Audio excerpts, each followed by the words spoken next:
Hello, welcome back to Hope TV. I'm Kawanda Green, and this is Surviving and Thriving in a Pandemic. Thank you so much for joining us. Many people use drugs as a way to cope with day-to-day pressures and isolation.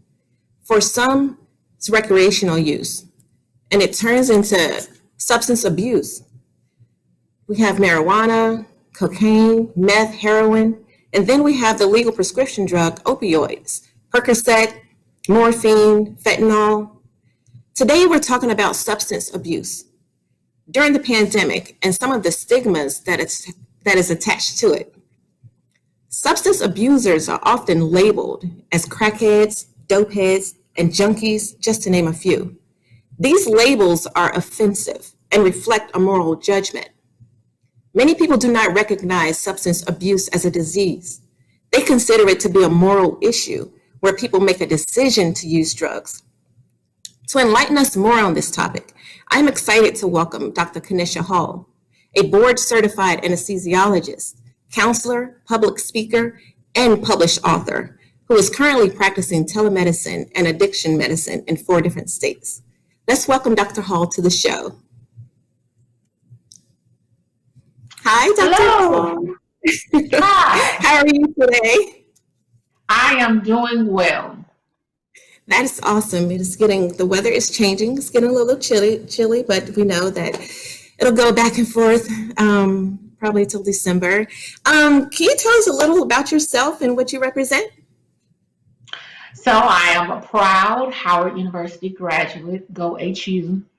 I'll start there. And I just have a passion for bringing people with problems to a solution, which is why I got into healthcare, and particularly with addiction medicine when it comes to people of color. I wanted to be a representation that there's someone out there that looks like them, that is fighting for them as they fight every day with a disease. And that disease is addiction. It's not a conviction, but addiction is an actual medical diagnosis. There are people who are predisposed to addiction, and they will see it as they have family members who have suffered with alcoholism and other addictive personality traits. So I just want to bring awareness to it as a medical diagnosis and also present solutions for these people who are suffering. You wrote an article titled Keeping Addicts in Mind During the COVID-19 Pandemic. Can you talk to us a little about that? So in my practice, because I am an anesthesiologist, I was called to the front lines of this pandemic to actually initiate life support, intubate. That means place people on breathing machines, the sickest of the sickest patients during a pandemic. And in the throes in the beginning of this pandemic, I was completely engulfed in my hospital practice. And I've been practicing addiction medicine for the past 6 years or so. And I know that my patients were being neglected because I was on the front lines. Luckily, I work with an amazing group of physicians who could pick up the slack. And that's when telemedicine came into place. We have virtual clinics where people can check in, just like we're doing this interview virtually and online. Our patients can check in, go to group, get therapy, see a physician, see their psychiatrist, see their wellness coaches. But there was still, at first, a drop-off of attendance because practitioners were tied up fighting a virus. And once we noticed that we needed to be back on the front lines of addiction, we saw a humongous uptick in enrollment in our clinics and programs because people need help. There are sometimes just like you said in your introduction, they have nowhere else to go. The economy is horrible. People have lost their jobs. People are dealing with the panic anxiety of a pandemic and being claustrophobic, closed in their houses. And if you already have a problem with addiction, there are several things going on right now that will push you over the edge. So when I noticed that uptick in enrollment, I wanted to just kind of be an eye-opener to the public, but also my colleagues who practice both addiction medicine and other specialties. You are needed on these front lines of the addiction warfare that we're fighting, just like you're needed on the front lines of a pandemic. Mm-hmm. Mm-hmm. You said initially you were giving the medicine to like the sickest of the sick. Like, sick. How did that affect you? Like doing that, every day. So I recently actually did a previous interview about the stress that put not only just on me, but on my family. There was a period of time for almost 2 months I did not hug or kiss my mother because Wow. I was working and I never wanted to expose her. I was ultra careful. And anyone who follows me on social media, I actually went through and kind of cataloged what I would go through as I would decontaminate myself, leaving the hospital and getting back home in my garage before I would even cross my threshold of having to strip down and decontaminate before I would enter into my home. But even being that careful, and I didn't even notice it until weeks had passed because my mom actually stays with me. I'm in a multi-generational household. I have a small child and my mom helps me with her. It was weeks into the process and completely abnormal because I've lost a parent. I lost my dad in 2008. So I actually realized I had not hugged, embraced, or kissed my mother. And I broke down in tears. And when I brought it to her attention, she confessed that she had noticed it as well, but understood that I was being cautious for her health. Mm-hmm. And that required a little bit of group and family therapy in itself, but it was an extremely stressful situation. And you kind of carry the weight of the world because I know that I'm needed on these front lines. But when my other colleagues are telling me, hey, we have our addiction medicine patients who are really struggling right now, and they need you too. I have to split my time in between the two. So you said that when you got home, you had to take all of that off in the garage. How do you take all of that out of your mind? How do you separate? How do you leave that out there? Faith, because I recognize there is someone bigger than me. I have to recognize that there is someone bigger than me. And though I don't understand all of this right now, I am just like the general public. I don't understand all that is going on in the world right now, but I do have faith that there is a larger power that is in control. He will not put more on me than I can bear. And He has blessed me with a gift and a tool to help people, and I use it until my last breath. You said that there was increased enrollment for the substance abuse. How were they enrolling? Like people were just volunteering. Like, do you think their family was getting them to do it, or they just recognized they had a problem and they were just enrolling? It's actually a mixture of both. So the company that I work with is called Bright Heart Health. They are practicing in just about all 50 states. My colleagues are very, very well trained and well credentialed physicians, psychiatrists, wellness coaches, therapists, licensed clinical social workers all over this country. And there are patients that would find us online just by Googling addiction recovery. And there are family members who were at their wits' end and didn't know where else to turn, but they don't want to abandon the person that they love, but they don't have the tools to help them. So they would reach out to us to see if they could get us in on Zoom and talk to someone, and literally just to show them, hey, we care, but we don't know what to do.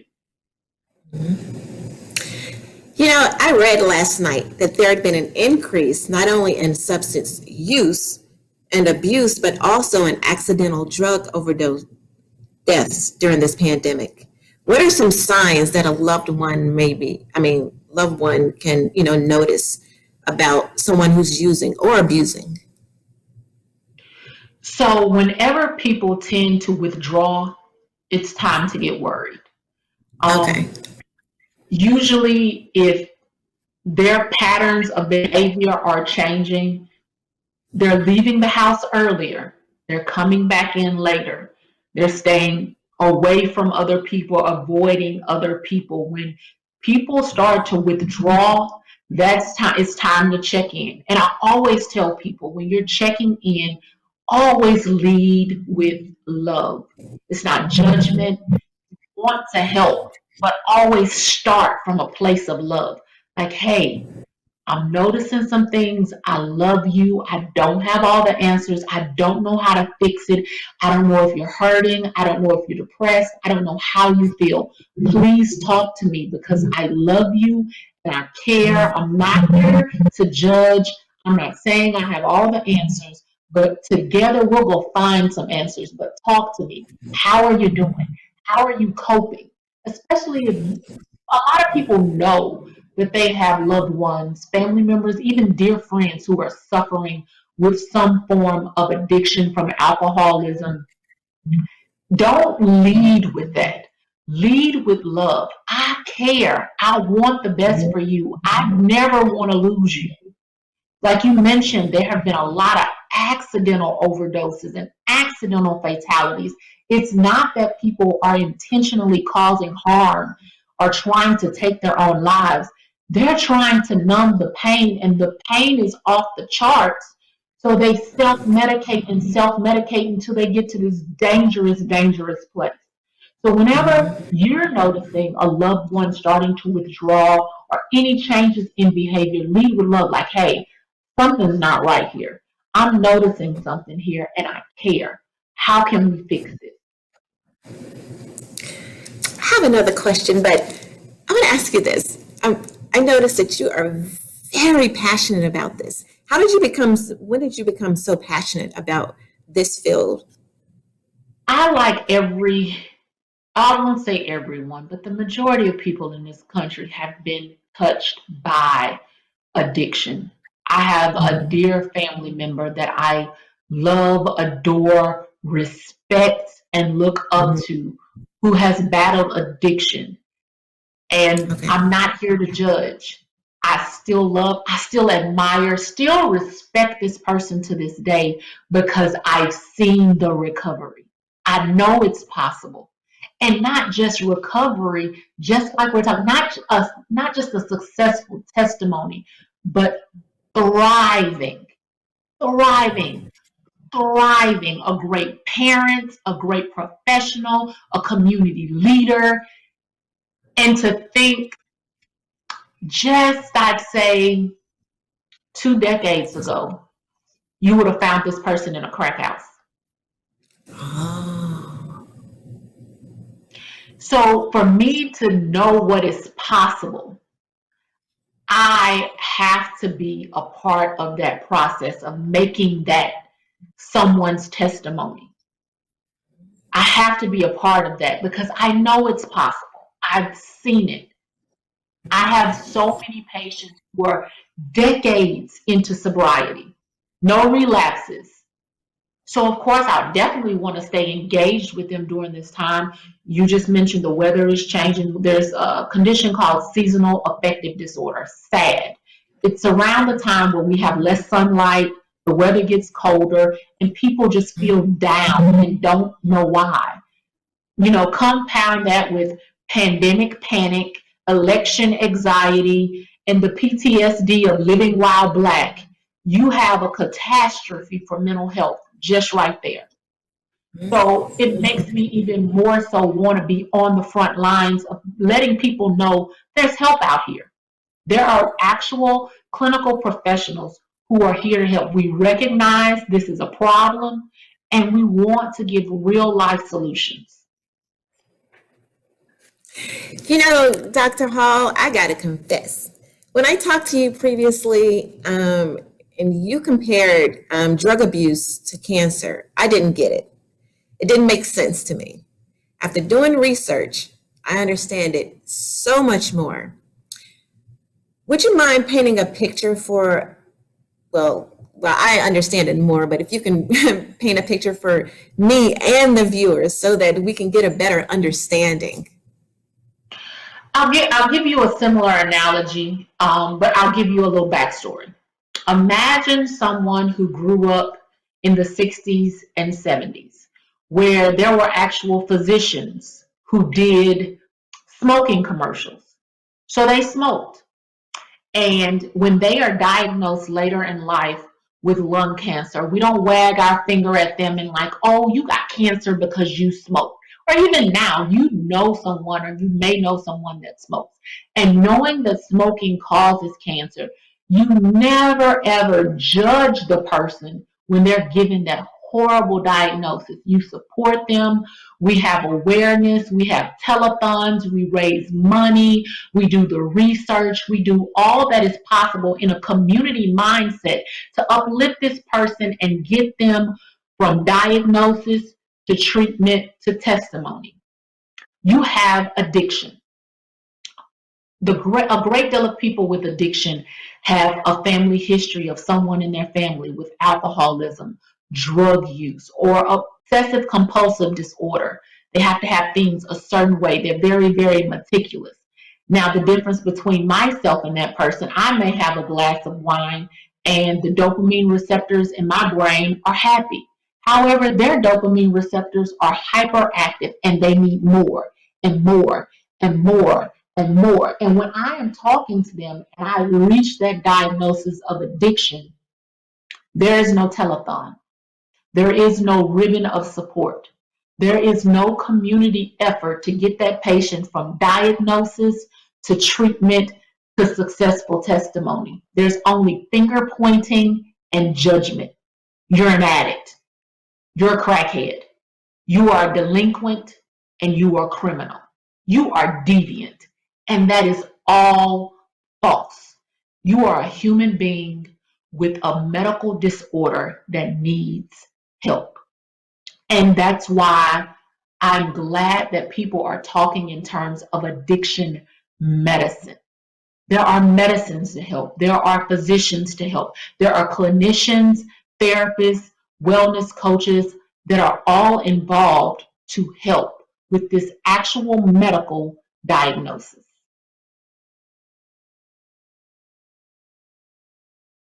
I was talking to a friend of mine when I was doing this research this weekend. And when we were talking about it, it was like a light bulb went off in his head. He was like, you know what? I need to call my sister. I was like, why? He said, because, she's an abuser and, she's hard on herself. And then, he's hard on her. You need to get yourself together. You need to get yourself together. He was like, but I want to go talk to her. I want to go to her house and say to her, I'm here for you. How can I help you? I love you.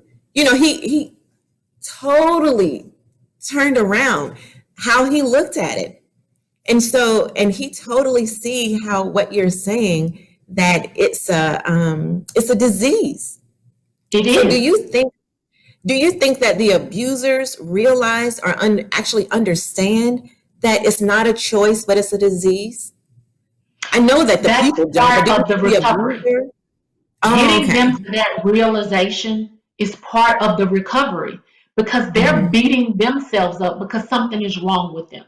When you talk about people, will talk about this often when they're talking about domestic violence. Like, why does the woman blame herself for someone attacking her? When we talk about rape, they are hardest. The addiction patients that I deal with are hardest on themselves than you could ever be because they believe what society says about them. That's why they hide. That's why they don't seek treatment because they believe that they are deviant as well. But when you get them to that point of realization, you have a medical problem and we need to treat that. And it's going to be hard. It's going to be one of the hardest things you may ever do in your life, but it will be one of the most rewarding. And the thing is, you don't have to do it by yourself. And nobody wants to do anything by themselves. So when they realize they are in a fight, but they're not in a fight alone, they can quit fighting themselves.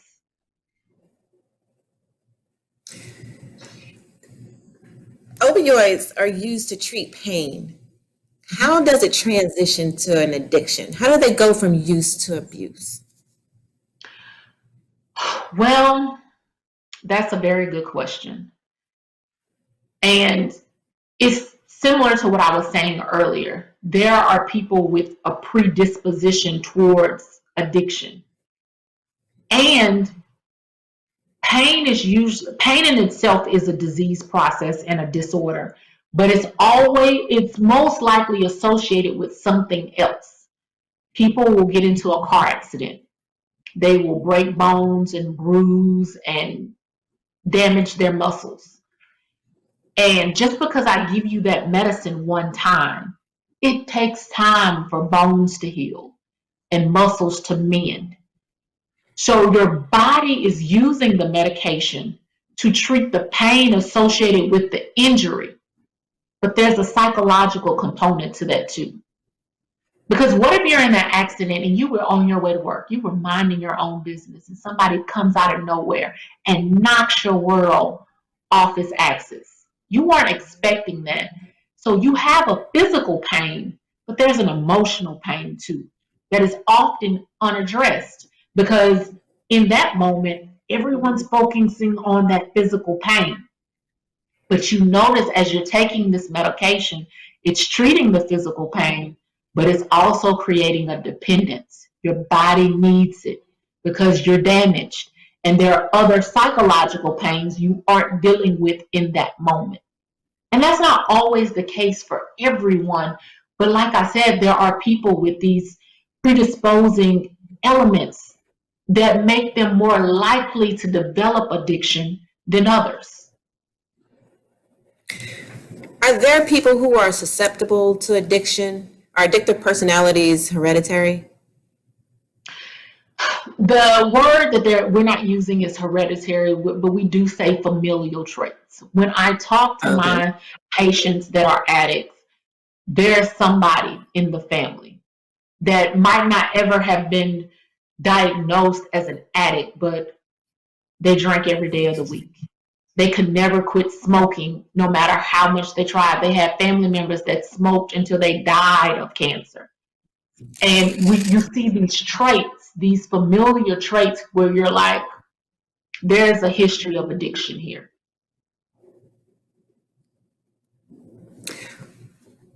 What about rehab? How do we get them to rehab? So rehabilitation is just the beginning. And getting someone to admit that they need rehabilitation means that you have to get them to admit that there is a problem. Mm-hmm.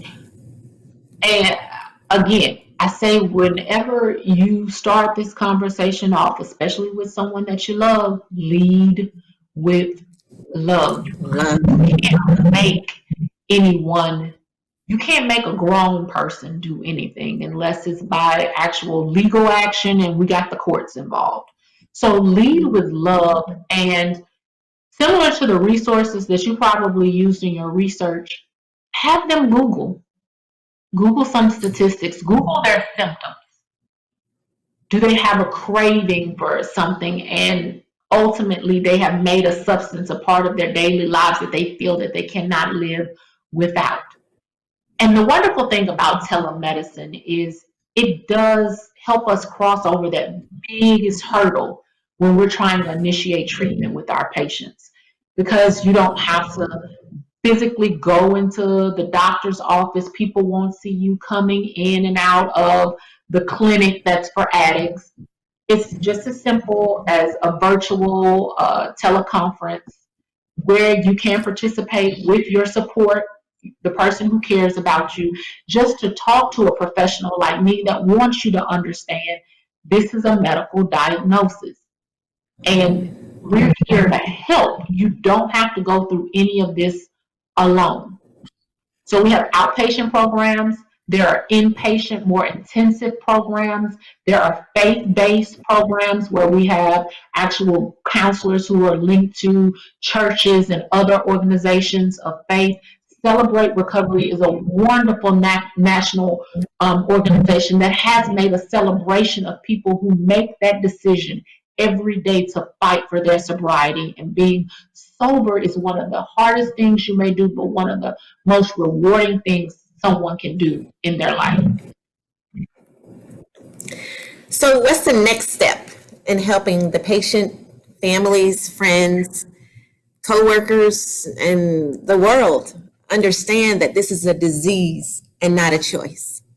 The next step is awareness and education, but having conversations just like we're having right now. Okay. You have a newfound enlightenment. You already have a friend that you said has a newfound enlightenment. And I always challenge people, you leave the conversation you're having with me, have it with your good girlfriends. There's nothing wrong with having the conversation. And from those conversations, even when there's a difference of opinion, you have created awareness in a space where it was not. That's true. And after they take the step to admit that they have a problem and they need help, what should they do next? Don't wait. Literally get on your phone, the internet, find the closest group recovery. Again, I work for a wonderful 24-hour-a-day virtual clinic at Bright Heart Health. There's Celebrate Recovery. All you have to do is Google addiction recovery, and there are resources at your fingertips. And I would start right there. Find a meeting, find a group, find a provider that can see you right away. Don't give them time to doubt themselves that this is something that they don't want. Oh, the longer you give them, they're like, oh, this is too hard. This is too hard. No. In that moment, get connected. Get connected to a professional, an addiction medicine specialist, a counselor, a therapist. Get connected right there. Dr. Hall, what is the message you want to get across to us today?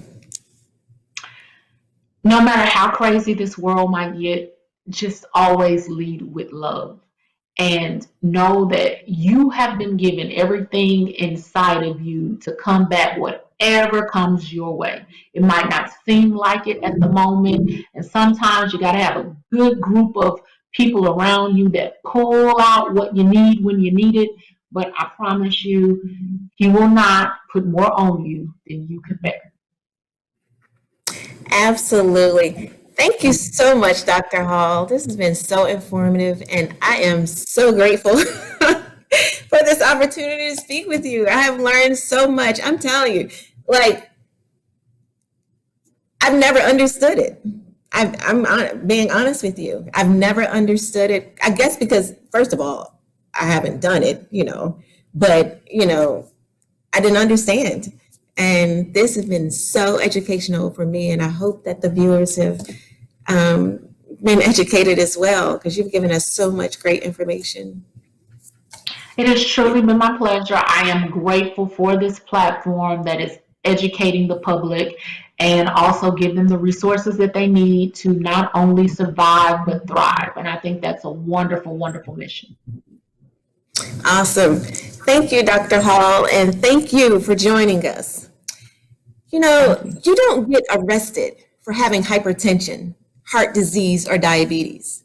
However, you will get serious jail time for substance abuse disease. Substance abuse disease is no more a choice than depression or bipolar.